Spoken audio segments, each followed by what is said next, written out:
Attention, duelists. Get to the chopper. Your mother plays card games in hell. I can do whatever I want because I'm voiced by Don Green.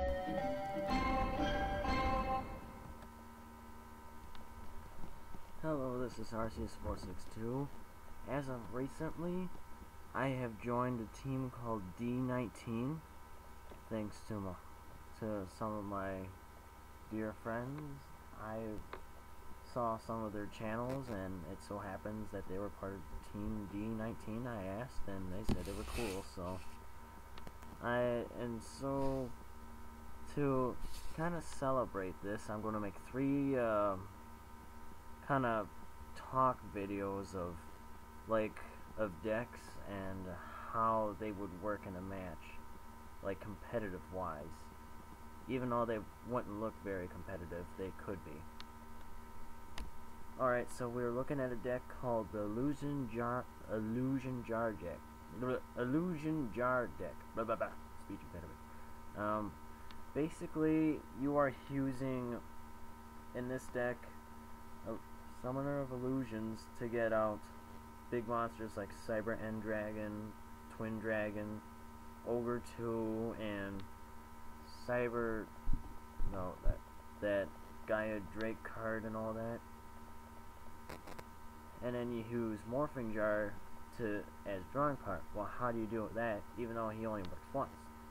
Well, that's where the giant rats come in. And basically they search out for him.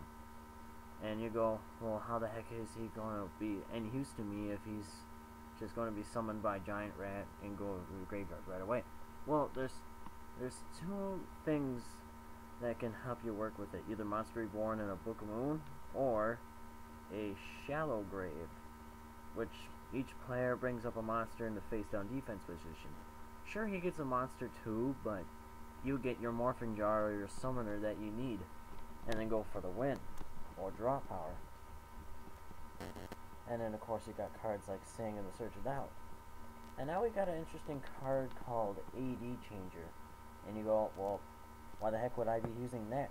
Well, assuming that you already have Morphing Jar in the field, face down, and you don't have a Book of Tail in your hand, which is this card, well, he can remove himself to change the battle position of one monster in the field. So if you need to flip up Summoner of Illusions or Morphing Jar and you're a little short on cards, AD Changer is the way to go. Then of course Foolish Burial and all those cards, put those in the graveyard for you to use them. Then we got Into the Void, which is if you have 3 or more cards, you can draw 1 card and during the end phase discard this turn. Well, you'd be asking, well, okay, what happened? I set basically my whole hand, and even though I discard nothing, I can't use any of them. Now what? Well, there's some cards you want to discard, like these AD Changers. You want them in the graveyard right away. You don't want to have them in your hand or your deck. You want them to go on right away. That's why you have cards like Foolish Burial and Into the Void. If Giant Rat doesn't get out your Morphing Jar and he's still in your deck, keep Giant Rat around to get out Morphing Jar. But if Morphing Jar is already like, I'm gone, well then you can use him as a cost for cards like Magical Stone Excavation, Hand Destruction, and all that. And then of course there's cards like Dark World Dealings and Book of Eclipse, which is nice for milling out his deck if you need to. And also cards like Dark World Dealings. Then we got Limiter Removal, and you go, well, why the heck would I be using that if none of my monsters are machines? Hello, you got Summoner of Illusions, which means you can use his effect to tribute the Morphing Jar, whatever monster you don't need anymore, but you must have one other monster other than himself. So even if he was attacked, you know, he could still summon a monster, but preferably during your turn you want to do that, his effect. And then you'll get out cards like Cyber End Dragon. Well, let's say he's got a back row and you want to get rid of that. Giant True Nade. Plain and simple. keeping it simple and keeping it effective at the same time. And then we got our Megamorph, which is nice because in this deck there's a lot of competitive decks that will swarm you a lot and go for you. So you can use your giant rats that lower the damage and then get out Morphing Jar, or just get out Morphing Jar right away and set up for town, you know, go to town. And basically, then we have Magical Stone Excavation. We'll discard 2 cards, fine.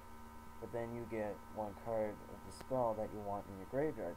So you can get anything from a limiter removal to a shallow grave to anything basically in this deck, because about 1/3 of your monsters is basically 1/3 of your deck is basically monster cards. So you basically search out almost your entire deck with 2 Magical Stone of Excavations.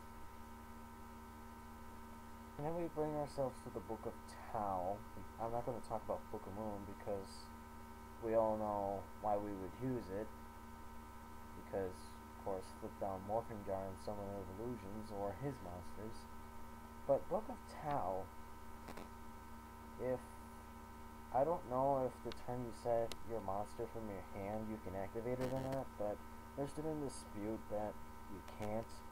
I don't know, I'm just going to go along with it and say you can't, but let's say you brought back your monster with Shallow Grave, then yes, you could activate Book of Tau and then flip him up for draw power, or use some illusions effect. So, well, anyways, I hope you enjoyed this video, and this concludes my brief explanation of the Illusion Jar deck. Remember, this deck was not originally my idea, it was somebody else's, so I was skeptical of building it at first, but after seeing what it can do when you play it right, it actually does very consistently well. But the only thing you have to look out for this deck is make sure these 2 cards do not get removed, or if Morphing Jar is still in your deck, make sure he doesn't get destroyed by card effects. Well, and I hope you have a nice day. Mind Crush. Who's sexy now, bitch?